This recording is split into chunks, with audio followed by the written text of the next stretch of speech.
So here's a project we brought in. This is a 1930 Franklin. So this has a large air-cooled inline six, making all of 100 horsepower, but it is a very fascinating older car. So Franklin's an American-made car company out of New York.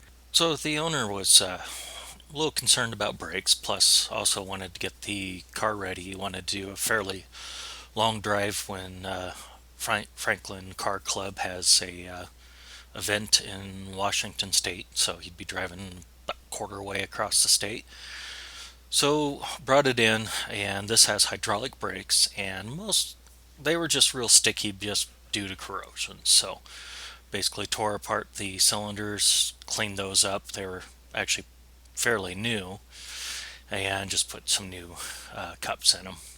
And there was a little difficulty getting it running at first, but it didn't take too long to have it running and driving. But making a long trip on an old car, that's something far more significant. So going through, found that these have two different oil systems on the engine. One is a vibratory oil pump, which I'll probably do a separate video on, and then a lower one, and the upper system wasn't working at all.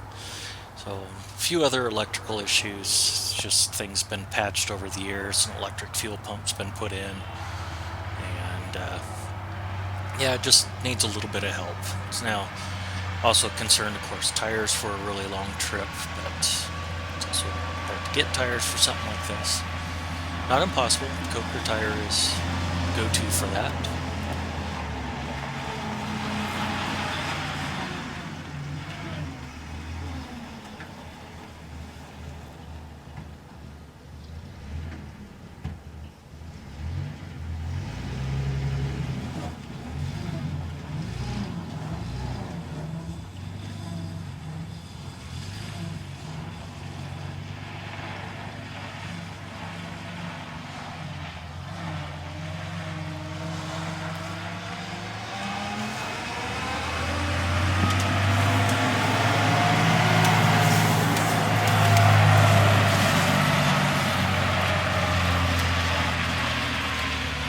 Quite remarkable, huh?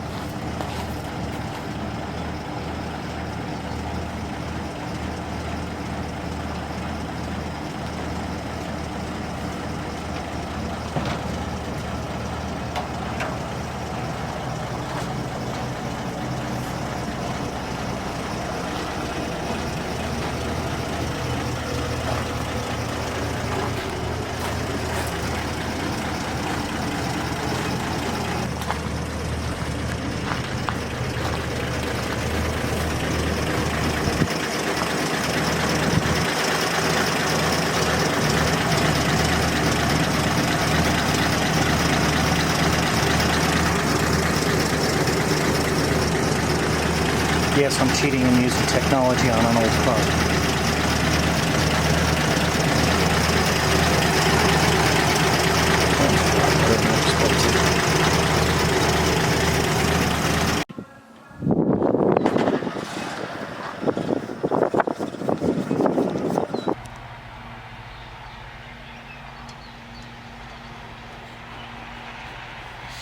So some of you may notice it has wood wheels, and it's aluminum body. There's some unique construction aspects of this, and yeah, in fact, pull the rear wheels. I had to actually make my own little puller, so kind of a unique thread on their caps, but yeah, it wasn't too bad to make pretty quick in a lathe.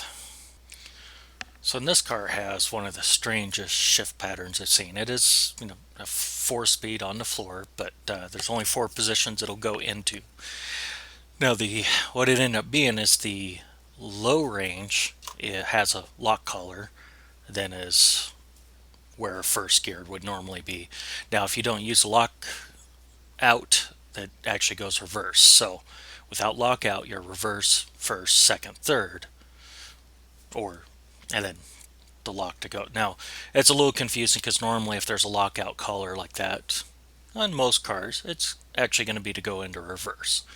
So So anyway, I had to look that up, make sure I was right once I kind of went through it. Not a lot of information available online on these cars. Looks like most of the information is kind of tied up in the Franklin Club, and if you want to pay for membership, they looks like they have information, but I haven't found out for sure what they do have. So the car's essentially what I would consider an original unrestored. The body's been painted. You can tell because there's brush strokes in it, so truly done by hand. But the interior is an original cloth. Looks like owners always had a different pad he puts down for sitting on, and to preserve the original seat. They're kind of a cloth covered seat. Beautiful interior in these cars. And thanks for watching.